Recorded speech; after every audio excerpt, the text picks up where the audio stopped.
2020년은 코로나로 모든 것이 멈춰 있었다 이런 느낌이 드는데 하루하루가 지나가더니 어느새 11월이 되었습니다. 그래서 정말 시간이 어떻게 가는지 모르게 가버린 것 같아서 아쉽기도 한데 오늘 추수감사주의를 보내면서 어떤 것을 감사할까 이런 생각을 좀 해보았습니다. 여러분은 오늘 감사주의를 보내면서 어떻게 감사의 제목들을 좀 잘 찾아보셨는지 모르겠습니다. 그래서 저도 그 생각을 하면서 가장 첫 번째 들었던 생각이 우리의 일상이 우리의 지금까지 보내었던 모든 것들이 얼마나 소중한지를 배우게 되었잖아요. 저도 그렇고. 그리고 그 배움이 이렇게 결론을 짓게 되었습니다. 이 세상에 당연한 것은 없구나라는 겁니다. 그래서 옆에 분들과 같이 인사를 나눌 텐데 이렇게 인사를 나누겠습니다. 당연한 것이 복된 것입니다. 이렇게 인사를 나누겠습니다. 당연한 것이 복된 것입니다. 물론 당연한 게 복된 것은 아니죠. 근데 당연한 것도 복된 것이 된다라는 생각을 해보았고요. 그래서 옆에 분들 같이 인사를 나눌 때 오후 예배에 당연히 나오셔서 또 이렇게 오후 예배에 당연히 예배 드릴 수 있어서 감사합니다. 이런 마음으로 같이 오후 예배에 오셔서 반갑습니다. 또 축복합니다. 이런 인사를 같이 나누겠습니다. 네, 물론 오늘 이 성전에는 아니고 가정에서 또는 어느 곳에서든 온라인으로 예배 드리신 분들도 있을 텐데 성전에 못 오심에도 불구하고 오후 예배를 가정에서 드리시거나 어떤 곳에서 드리시는 분들은 또 축복합니다. 스스로 대견하게 여기시고 예배 가운데 은혜 받으시기 바랍니다. 오늘은 감사라는 주제를 가지고 여러분들 같이 말씀을 나누려고 합니다. 조금 전에 말씀드렸던 것처럼 오늘은 당연이라는 단어를 좀 생각해 볼 텐데 당연은 마땅 당자에 그럴하다 그럴 연자를 씁니다.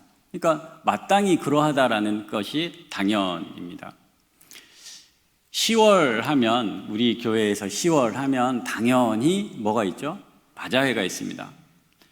11월 하면 당연히 오늘은 밖에서 바베큐를 구워야 했죠. 바베큐 대신 제가 오늘은 바베큐를 대신해서 떡을 드립니다. 이렇게 인사를 나눴습니다. 그동안에 우리가 익숙하고 소중하게 또 마땅히 그러한 것처럼 여겼던 당연한 것들이 올해는 당연하지 않다라는 생각을 하면서 과연 당연하다는 것은 무엇일까? 이런 생각을 해보았습니다. 조금 전에 말씀드린 것처럼 바자회 생각하면 어떤 사람들은 당연히 잘 되는 것처럼 보이죠. 영혼사랑 초청잔치에 바베큐를 먹으면 당연히 먹는 것처럼 생각하고 또 여러분이 댁에 돌아가셔서 오늘 저녁 시간이 되면 당연히 식사를 하신다고 생각하시겠죠. 그런데 이 당연히라고 하는 것은 실제 당연히 이루어지는 게 아니에요. 바자회가 당연히 이루어지는 것이 아니라 몇 달 전부터 준비하고 계획하고 정성을 다하고 그것을 위해 노력하고 땀을 흘려야 당연히가 있는 거죠. 바베큐도 마찬가지입니다. 누군가는 며칠 전부터 고기를 재고 며칠 전에 깍두기를 담고 그래야 당연히 먹는 겁니다. 저녁 식사도 마찬가지예요. 남편들 아이들은 당연히 저녁을 먹는 것처럼 보이지만 저녁을 위해서는 오늘 저녁에 무엇을 먹을까 며칠 전부터 고민하고 정성을 다해서 요리를 해야 당연히 밥을 먹는 겁니다. 코로나 때문에 이제 한동안 엄마들, 아내들이 고생을 굉장히 많이 했습니다. 아이들도 학교를 안 가가지고 무엇을 세 끼를 다 해 먹어야 되나 이러면서 고민을 많이 했고 아이들도 신경 쓰기 힘든데 남편분들도 재택에서 근무를 한다고 해가지고 남편 것까지 이중으로 챙기느라 아마 고생을 많이 하셨어요. 그래서 생각해보면 이 당연이라는 것은 이 땅에서도 누군가 그 당연한 것을 위해 정성을 다하는 수고와 헌신 속에 당연한 것이 있더라는 겁니다. 하물며 우리의 인생 가운데서는 어떻겠습니까? 교회의 일, 가정의 일도 마찬가지인데 혹 우리의 인생의 당연한 것들을 위해서는 하나님은 얼마만큼 일을 하시고 얼마만큼 우리를 위하여 준비하시고 우리를 돌보시고 살피셔야 우리가 당연한 삶을 살 수 있을까라는 생각에까지 이르렀습니다. 그래서 당연하다는 것은 누군가가 정성을 다하고 특별히 우리의 인생 가운데서 하나님의 사랑과 정성과 돌보심이 있을 때 우리의 삶이 그렇게 당연한 삶을 살아가는 것 아닌가 생각하게 되었습니다. 우리 주님은 우리에게 우리가 마땅히 당연히 정말 우리가 애쓰고 수고해야 되는 노력해야 되는 무엇을 먹을까, 무엇을 마실까, 무엇을 입을까 조차도 우리에게 맡겨두시지 않으셨습니다. 무엇을 먹을까, 무엇을 마실까, 무엇을 입을까 우리가 살아가는 데 있어서 굉장히 중요한 것들입니다. 그런데 이것들조차도 우리에게 염려하지 말라라고 하죠. 단순히 이것들을 고민하고 염려하지 않은 것들이 아니라 이런 것을 염려하는 사람을 이방인이다라고 표현합니다. 하나님을 믿지 않는 사람들, 그래서 자기 생각 또 자기 수고로 자기 노력으로 살아가는 사람과 같다라고 우리에게 말씀하고 있습니다. 오늘 오전 말씀에 우리가 보았던 것처럼 아무것도 염려하지 말고 다만 모든 일에 기도와 간구로 너희 구할 것을 감사함으로 하나님께 아뢰라. 그리하면 모든 지각에 뛰어난 하나님의 평강이 그리스도 예수 안에서 너희 마음과 생각을 뭐 해주시겠다? 지켜주시겠다. 그래서 당연한 것, 우리에게 꼭 필요한 것조차도 어느 것 하나 당연한 것이 없이 하나님께서 우리를 지켜주신다라고 하는 이 약속의 말씀이 우리에게 당연함에 감사를 할 수 있게 하는 것 같습니다. 올해 이 코로나 때문에 많은 것들을 당연히 하지 못한 우리의 삶 속에서 다시 한번 이 당연함에 감사, 당연함의 일상을 선물로 주신 하나님을 감사하고 찬송할 수 있는 우리 모두가 될 수 있었으면 좋겠습니다. 올해 특별히 일하시면서 수고하셨음에도 불구하고 그에 합당한 열매를 맺지 못하고 또 계획조차 하지 못한 일들도 여러 가지가 있었을 텐데 그것들을 너무 속상해하지 마시고 이 때를 지나면서 하나님과 깊은 교제와 하나님의 또 인도하심을 또 경험하는 그런 우리 성도님들 되시기를 바랍니다. 오늘 말씀 제목을 그래서 그래도 감사라고 정해 보았습니다. 그래도 감사. 함께 따라해 보겠습니다. 그래도 감사. 그래도 감사. 우리가 감사해야 하는 이유는 여러 가지가 있을 텐데 오늘 이 시편 52편 말씀을 통해서 우리가 그래도 감사해야 되는 이유가 무엇인지 또 감사할 것이 무엇인지 같이 보도록 하겠습니다. 첫 번째 우리가 감사해야 하는 이유는 하나님의 인자하심이 우리와 함께 하시기 때문에 그렇습니다. 뭐라고요? 하나님의 인자하심입니다. 시편 52편 1절 말씀을 같이 한번 읽어보겠습니다. 같이 읽겠습니다. 시작. 하나님이여 주의 인자를 따라 내게 은혜를 베푸시며 주의 많은 긍휼을 따라 내 죄악을 지워주소서. 죄송합니다. 52장 1절입니다. 포악한 자여, 같이 읽겠습니다. 시작. 포악한 자여, 내가 어찌하여 악한 계획을 스스로 자랑하는가. 아멘. 포악한 자여 이렇게 되어 있습니다. 오늘 이 시편 52편 다윗의 시인데 그 앞에 표제어가 파란색 또는 빨간색으로 이렇게 되어 있습니다. 다윗의 마스길 인도자를 따라 부르는 노래 에돔인 도액이 사울에게 이르러 다윗이 아히멜렉의 집에 왔다고 그에게 말하던 때에 이렇게 쓰여져 있습니다. 여기서 포악한 자여의 이 포악한 자는 이 정황을 보면 에돔인 도액이 아마 포악한 자인 것 같습니다. 이 포악한 자의 이 포악이라는 히브리어 단어는 원래는 기보르인데 용맹 있는 또는 능력 있는 그런 좋은 단어입니다. 그런데 문맥에 따라서는 이 무력이나 자신의 힘을 남용해서 다른 사람에게 해를 끼치는 그런 사람을 나타낼 때도 쓰인다고 합니다. 그래서 공동 번역에 보면 이 말 포악한 자여를 악명 높은 자여 이렇게 표현을 하고 있습니다.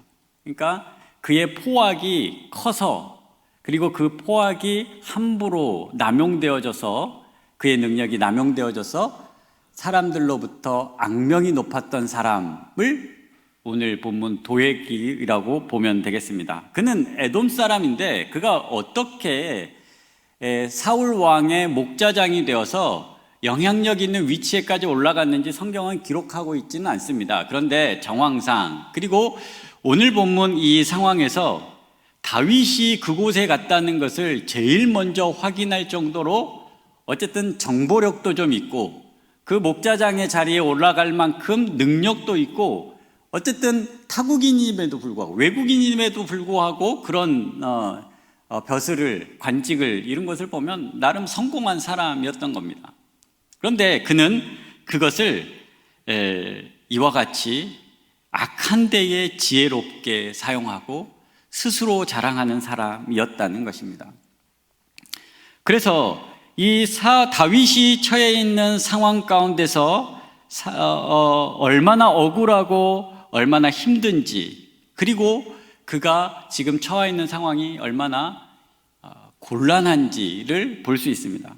그런데 다윗은 이 상황에서 하나님의 인자하심에 대해서 이야기를 하고 있습니다. 여기서 인자하심이라는 것은 하나님께서 자기 백성들에게 귀 기울이시고 살피시고 또 그들의 소리를 들으시는 어떤 이런 아버지의 마음으로 자식을 대하는 그런 사랑이 바로 인애, 헤세드입니다.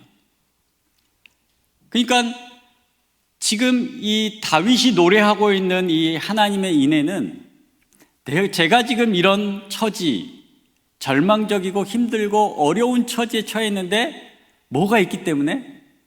하나님의 인자하심이 있기 때문에 그래도 감사해야 한다는 겁니다. 하나님께서 우리의 기도를 들으시기 때문에 감사하는 거예요. 우리는 우리의 그 기도 제목 때문에, 기도거리 때문에, 지금 이 다윗이 처해 있는 이 형편 때문에 하나님께 감사하지 못할 것처럼 보이지만, 오늘 이 다윗은 하나님 앞에 하나님이 내 기도를 들으시고 내 형편을 아시고 나에게 눈을 들어 나를 살피신다고 하는 그 사실 때문에 다윗은 감사하고 있다는 것입니다. 하나님께서 왜 졸지도 아니하시고 주무시지도 아니하시는가, 이런 묵상을 해본 적이 있는데요. 하나님이 졸지도 아니하시고 주무시지도 아니하시는 이유는 하나님이시기 때문이 아니라 하나님의 백성들이 시도 때도 없이 기도하기 때문이에요. 하나님이 조실 시간이 없고 주무실 시간이 없는 거예요. 언제 기도합니까? 특히 한국 사람들이 그래요. 어떻게 기도하냐면 밤이 새도록 기도해버립니다. 요즘은 좀 안 하시죠? 요즘은 좀 안 하는데 예전에는 철야하면서 기도를 해버려요. 그러면 언제 주무시고 언제 조시겠어요, 하나님이? 근데 철야만 하면 괜찮은데 또 새벽부터 나와가지고 기도를 해요. 이른 아침부터 기도를 합니다. 하나님이 언제 쉬시고 언제 주무시고 언제 조시겠습니까? 물론 좀 농담이죠. 근데 하나님께서 하나님의 백성들을 살피시고 돌보시고 그들의 작은 신음에도 응답하시고 귀 기울이시기 위해서 졸지도 아니하시고 주무시지도 아니하시는 거죠. 하나님의 백성들에 향한 인자하심이 있기 때문에 그렇습니다.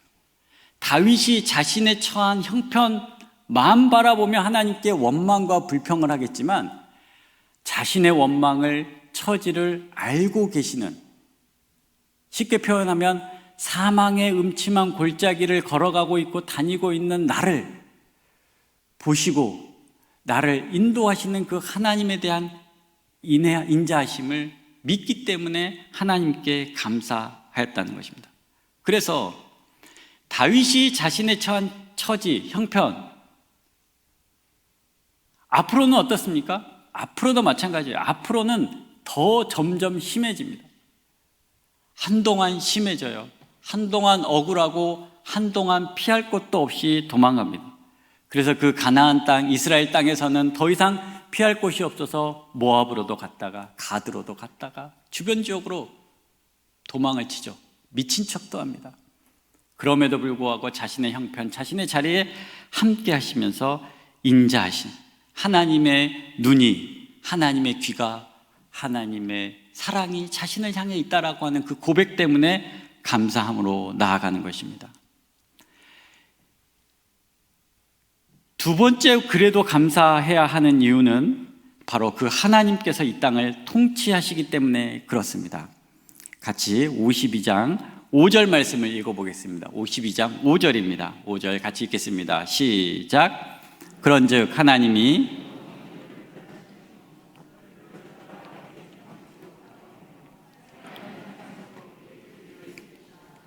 아멘. 하나님이 인자하신 하나님의 백성들에게 눈으로 귀로 보시고 들으시고 하시는 분만이 아니라 이 땅을 통치하시는 분이기 때문에 그렇습니다. 오늘 이 5절에 보면 몇 가지 동사가 나오는데 하나님이 영원히 너를 멸하시고 또 너를 붙잡아 뽑아내며 살아있는 땅에서 내 뿌리를 빼시려다라고 하는 동사들 몇 가지가 있습니다. 하나님이 다윗의 이 기도 가운데 이렇게 행해달라고 하는 소망, 바람, 기도가 담겨져 있는 구절입니다. 그런데 단순히 하나님이 인자하시고 사랑하시는 분만이 아니라 이렇게 이 땅을 통치하는 분이시기 때문에 감사할 수 있는 것입니다. 시편 52편은 우리가 읽어봐서 알겠지만 감사시가 아닙니다. 시편 52편은 탄원시라고 볼 수 있습니다. 오늘 감사절에 이 탄원시를 보면서 이 다윗의 하소연, 다윗의 이 고백을 통해서 하나님께서 우리의 지금의 이 시기 속에서도 이와 같은 은혜와 능력의 손길을 우리에게 펼쳐주시기를 구하는 마음으로 같이 보고자 한 것입니다. 다윗은 대부분 이 탄원시를 쓰면서 첫 번째는 탄원의 이유를 기록합니다. 그리고 두 번째는 바람을 기록해요. 그리고 세 번째로는 실제 일어날 일들에 대한 감사, 결과에 대해서 고백하는데 그 감사에 대한 결과는 거의 대부분 미래형입니다. 왜냐하면 지금 탄원시, 기도를 하나님 앞에 올려드려요. 그러니까 현재 이유도 그렇고 또 그 기도의 제목도 다 현재형이죠. 그렇지만 결과는 뭐예요? 미래형인 경우가 많아요. 근데 그 결과의 미래형을 다 감사와 찬송으로 올려드립니다. 왜냐하면 이미 내 형편을 아시고 이미 능력 있으신 전능하신 하나님께서 내 기도를 들으시고 반드시 그렇게 일하여 주실 것에 대한 확신이 있기 때문에 찬송에까지 나아간다는 것이죠.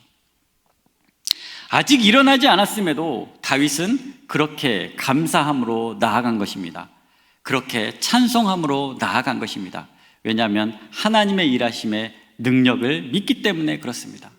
그 하나님의 일하심은 선하십니다. 이게 중요합니다. 뭐라고요? 하나님의 일하심은 선하시다.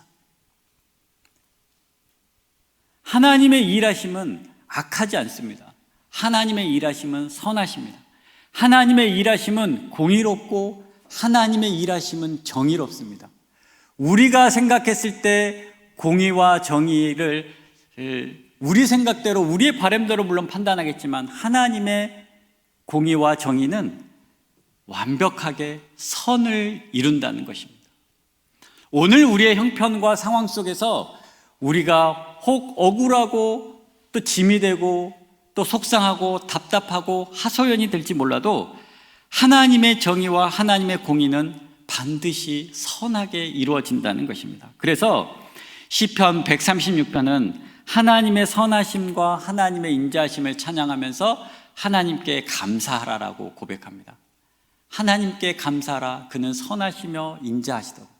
이것을 시편 136편 전체에서 다 이야기합니다. 추임새로 이야기하고 후렴구로 이야기합니다. 모든 고백마다 하나님의 선하심과 인자하심을 찬송하는 거죠. 하나님의 선하심과 인자하심이 하나님의 통치하심으로 이 땅 가운데 드러나기, 그것이 바로 우리가 감사해야 될 이유입니다.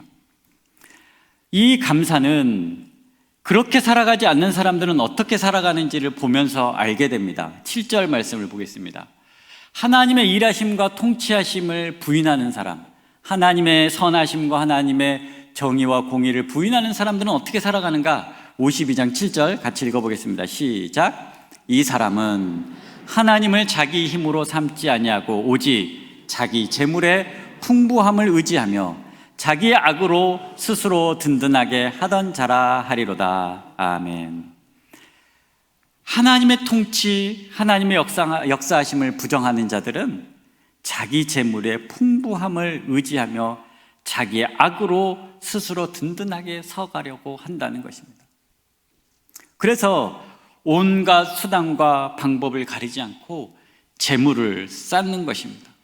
왜냐하면 그것이 자신에게 힘이 되기 때문에 그렇습니다. 그것을 의지하며 교만히 행하게 됩니다.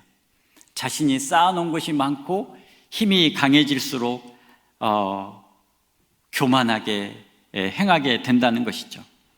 우리 예수님께서는 그런데 정반대로 이야기하십니다. 진정 복 있는 사람은 세상에 돈이 많고 세상에 힘이 많고 자랑할 것이 많은 사람이 아니라 심령이 가난하고 애통하고 온유한 자들이 복이 있다라고 선포하십니다. 그리고 하나님의 말씀을 힘입어서 이 땅의 반석 위에, 하나님의 반석 위에, 예수 그리스도라는 반석 위에 집을 지은 자가 복된 자라고 이야기를 하고 있는 것입니다. 하나님은 천지 창조하시고 이 세상을 그대로 내버려 두시지 않았습니다. 18세기, 19세기에 신학자들 가운데 이신론을 믿는 사람들이 있었습니다. 뭐냐면 신이 계시긴 계셔요. 하나님이 계시긴 계십니다. 근데 그 하나님은 천지를 창조하셨어요. 근데 창조하신 다음에는 더 이상 이 세상에 관여하지 않는 분으로 이해했습니다. 그렇기 때문에 하나님이 관여하시지 않기 때문에 도덕법과 같이 이런 여러 가지 법칙들을 통해서 이 세상을 운영하고 이 세상을 잘 다스려야 한다, 이렇게 가르쳤던 사람들입니다. 그런데 실제로 우리가 믿는 하나님은 이 세상을 창조하시고 그대로 내버려 두신 것이 아니라 이 세상의 자연 법칙이 그대로 잘 돌아가도록 하면서 동시에 하나님의 백성들을 돌보시는 하나님의 손길이 그 안에 담겨져 있는 것입니다. 그 대표적인 것이 바로 십자가의 사건인 거예요. 죄를 짓도록 내버려 두거나 죄를 지은 사람들을 그대로 버려두는 것이 아니라 그 죄에 대해서 세상이, 죄인들이 더 이상 어떤 방식으로 해결할 수 없기 때문에 예수 그리스도를 이 세상에 보내주시면서 우리의 죄를 대신한 십자가에 달려 죽게 하시고 또 부활하게 하시면서 영원한 생명을 우리가 누리도록 인도하여 주신 분이 바로 우리 하나님이십니다. 우리 하나님은 하나님의 인자하심과 함께 이 땅을 선하게 통치하시는 분이십니다. 이 하나님이 바로 우리와 함께 하시기 때문에 우리가 그래도 감사하는 것입니다. 마지막으로 그래도 감사하는 이유는 바로 그 하나님이 우리와 함께 하시기 때문에 그렇습니다. 8절, 9절 말씀을 같이 한번 읽어보겠습니다. 8절, 9절입니다. 시작. 그러나 나는 하나님의 집에 있는 푸른 감람나무 같으며 하나님의 인자하심을 영원히 의지하리로다. 주께서 이를 행하셨으므로 내가 영원히 주께 감사하고 주의 이름이 선하심으로 주의 성도 앞에서 내가 주의 이름을 사모하리이다. 아멘. 다윗은 감사하고 있습니다. 또 찬송하고 있습니다. 그런데 감사의 조건과 상황, 이유 때문에 감사하는 것이 아니라 오늘 8절에 보면 그러나 나는 하나님의 집에 있는 푸른 감람나무 같으며 하나님의 인자심을 영원히 의지하리로다, 이렇게 고백하고 있습니다. 무슨 말이냐면 하나님의 집에 있는 푸른 감람나무 같으며, 다윗은 하나님의 집에 있지 않습니다. 지금 광야에 있어요. 지금 하나님을 예배할 수 없는 상황 중에 있습니다. 하나님이 안 계신 것처럼 보이는 상황 속에 있습니다. 그럼에도 불구하고 자기 스스로를 하나님의 집에 있는 푸른 감람나무라고 표현하고 있습니다. 이미 그 안에 하나님이 계시기 때문에 그런 것입니다. 우리 안에 하나님의 함께 하신다면, 선하시고 인자하신 그 하나님이 우리 가운데 늘 계시다면, 우리가 성전에 있어서만 하나님을 찬양하고 감사하는 것이 아니라 우리가 삶을 살아가고 있는 그 자리에서도 하나님이 우리 안에 계시기 때문에 우리가 하나님을 찬송하고 감사하며 하나님의 인자하심과 하나님의 선하신 통치하심을 기대하면서 나와 함께 하시는 하나님을 의지하면서 살아갈 수 있는 것입니다. 그래서 감사하는 것입니다. 하나님의 보호 아래 우리의 내일이 있고 하나님과 신령한 교제가 계속 유지되는 우리의 삶이 복된 삶이 되는 것입니다. 코로나로 인해서 우리 교회가 또 전 세계가 신음하고 있지만 여전히 또 점점 내일을 알 수 없는 상황에 있지만 그래도 하나님께서 우리와 함께 하심을 믿는 믿음 가운데 믿음으로 살아가는 우리 모두가 될 수 있었으면 좋겠습니다. 넬슨 만델라라는 우리가 잘 알고 있는 남아프리카 공화국 대통령이 있었습니다. 그가 약 27년 만에 1990년도에 이렇게 추록을 하면서 절대 다수의 많은 사람들이 그가 73세이기 때문에 많이 노쇠했을 것이라고 생각했었습니다.